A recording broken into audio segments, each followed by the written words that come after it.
All right, today, here's what we're going to be doing. Let's see. Man, bad with your names. Santiago, would you read our objective?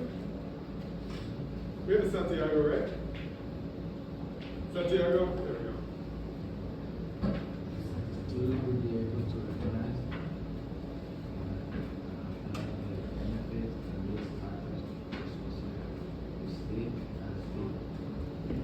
All right, so benefits, what's good, risk factors, what could be bad associated with sleep, and sleep hygiene.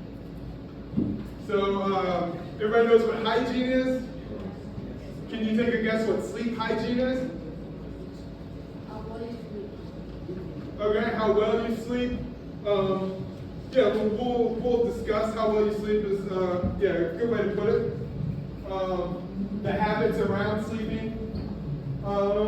And I want you to be able to explain the importance and effects of sleep and define REM and SWS, which we will talk about. All right, everybody stand up.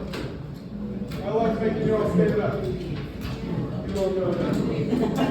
It's good for your brain when you stand up and get your neurons going.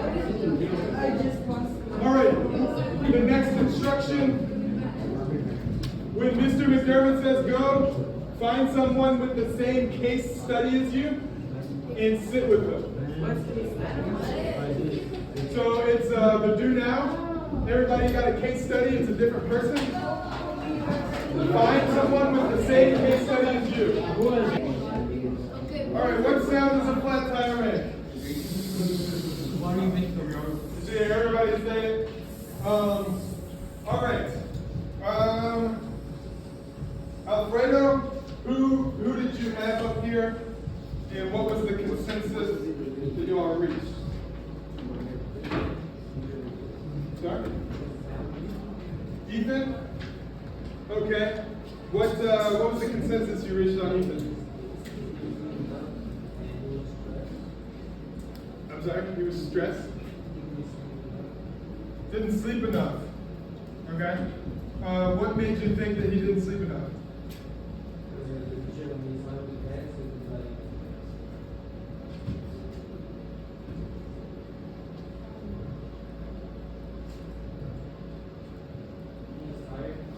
Okay, so a lot of tiredness.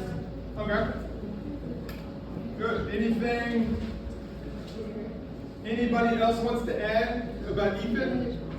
Some other people had Ethan. I know it wasn't just one group. Anybody have thoughts? Do you think that sums it up? Tiredness, didn't sleep enough, stress. Did you have Ethan? All right, what do you think about Ethan? He might be depressed. Depression? Okay. What makes you think he's depressed? He canceled plans with friends. He does what with his friends? He canceled plans with friends. Okay. Cool. Yeah, okay, I agree with that. Emilio, who did you have? Olivia? Olivia? What's the consensus on Olivia? So, what I concluded from this, right? I think as she's performing, committing to other things, right? She's becoming more and more busy, which I think she's becoming stressed over time. And as she's isolating herself, she's becoming depressed, and stress leads to not sleeping, less eating, losing focus and energy, and becoming more fatigued. Okay. What'd you say? There's one losing focus. That's good. Okay. What if you were going to give a recommendation to Olivia? What recommendation would you give? Honestly, meditation and exercising. Meditation and exercise. Okay, great. Anybody else about Olivia? Want to say anything else about Olivia? You agree? Jaden, who did you have and what'd you think? You had Sam? Okay. What's the consensus we reached on Sam?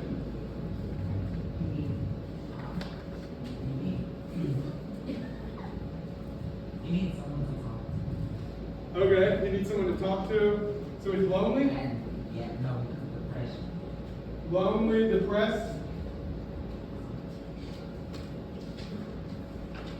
Anything else about Sam? Anybody want to add anything about Sam?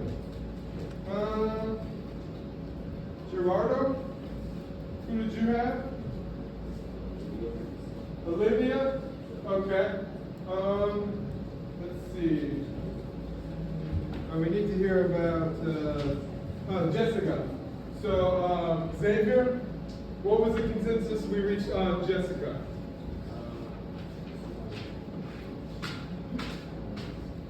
She's like stressed, so she's falling behind her grades. Stressed, fall behind in her grades.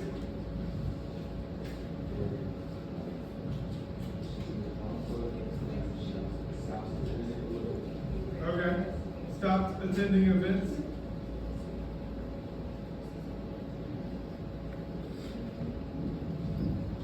Okay, good. Do you have any recommendations for Jessica?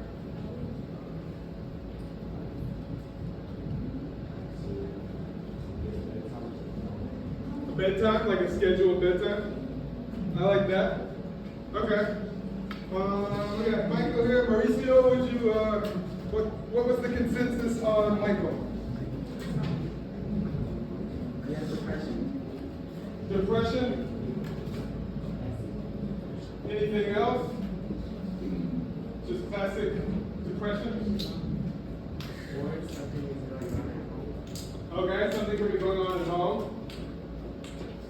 Something like family members fighting, something like that.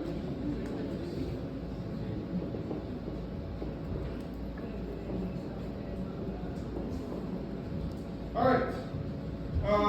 Good job. All of these symptoms and all of these things that can happen to you, these negative outcomes, all of these were caused by not sleeping enough. So not getting enough sleep. Okay, so we got stress, falling behind, stop attending events, isolation, less eating, losing focus, depressed, lonely, tiredness. Yeah, so all of that, not getting enough sleep. All right, so in this lesson, we're going to talk about how you can get enough sleep. I'm going to help you some tips and tricks, best practices for getting enough sleep, and what it can do for you, what it does for your body, and what happens if you don't get enough sleep. All right, so that's what we're talking about. Let's get back to our seats.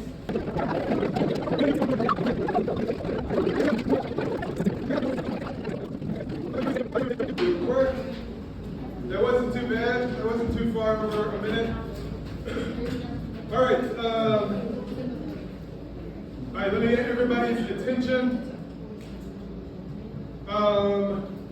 So now you're going to compare thoughts about the unwell teenager that we made as a case study. Jonathan, I'm speaking. What do you think is causing them problems? That's what you're reaching a consensus on. A consensus is an agreement between two people. So reach a consensus about what you think might be going on with this teenager. All right? You got 4 minutes to reach a consensus.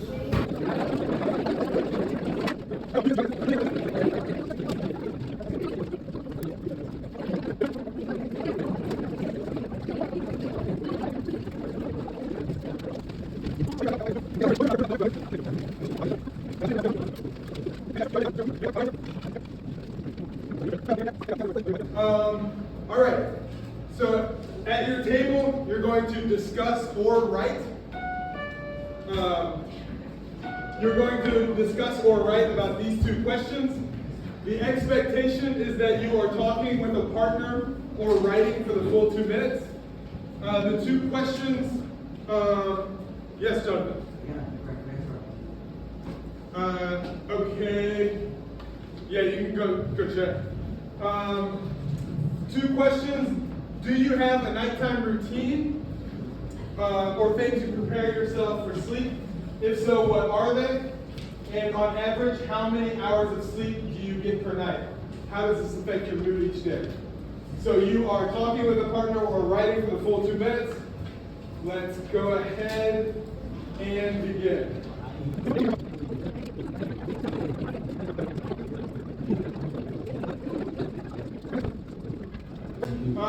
Flat tire. We'll try again. I need everybody to do it. Flat tire. Why aren't you doing it? So flat tire. Everybody does at the same time. Thank you. I appreciate everybody who's doing it. Okay. So I should see all voices stop within it. All right.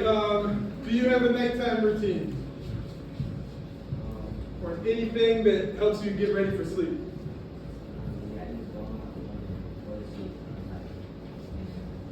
Okay. No, nothing like, do you have a time that you go to bed every night? Okay. Does anybody have like a routine they do like every night before I go to bed? I do this, do that. Could be brushing your teeth, that's a pretty common one. Ezekiel? I brush my teeth and take my medicine. Nice, okay.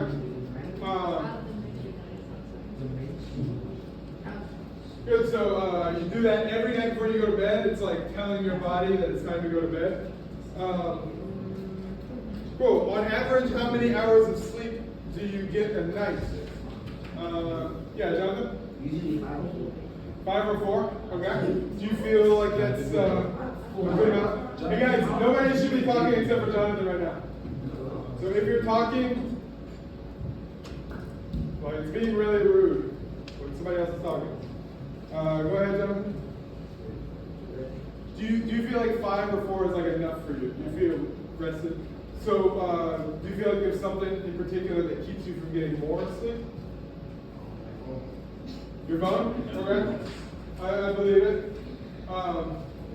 So we're going to talk about habits that you can get into. Getting a good night's sleep is not a luxury, but an essential part of the promotion of good health. So everybody needs to get a good night's sleep every night. Well, a good night's rest can help you be more productive. So this is the guided notes section, so you're writing these 3 bullet points down. So a good night's sleep can help you be more productive.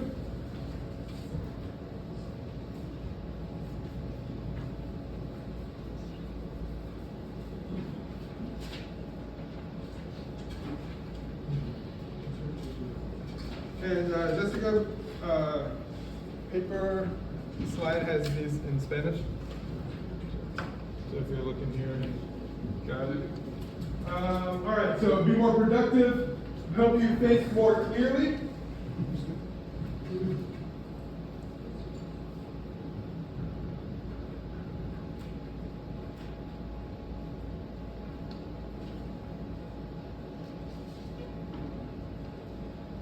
And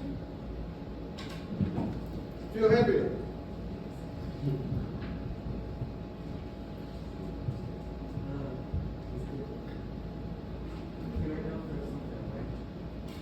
Yep. All right. Anybody need that? Anybody still ready? Everybody good? Raise your hand if you need this on the board more.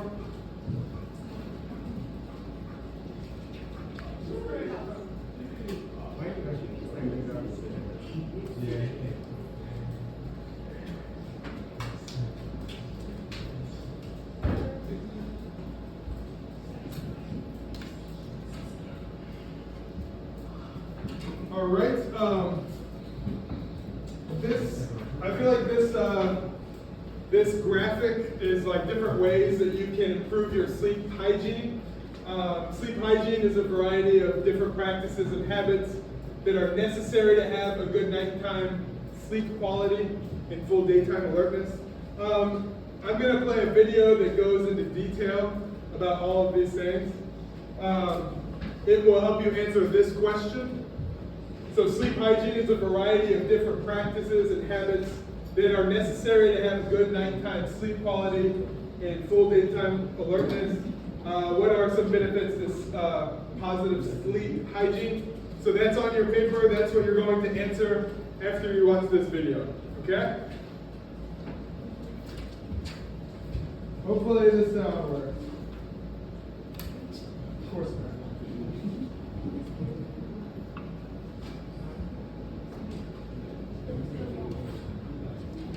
I don't know why they turn this on there. That's gonna be really loud. 6 scientifically grounded tips for better sleep. The first tip is regularity.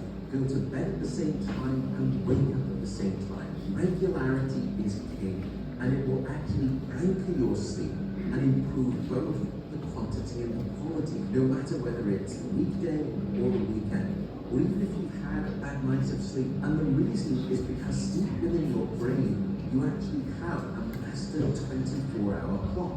It expects regularity and works best. Guys, I'm gonna pause this if anybody's talking. Eyes on the screen, mouth closed. And I will be logging you if you're talking.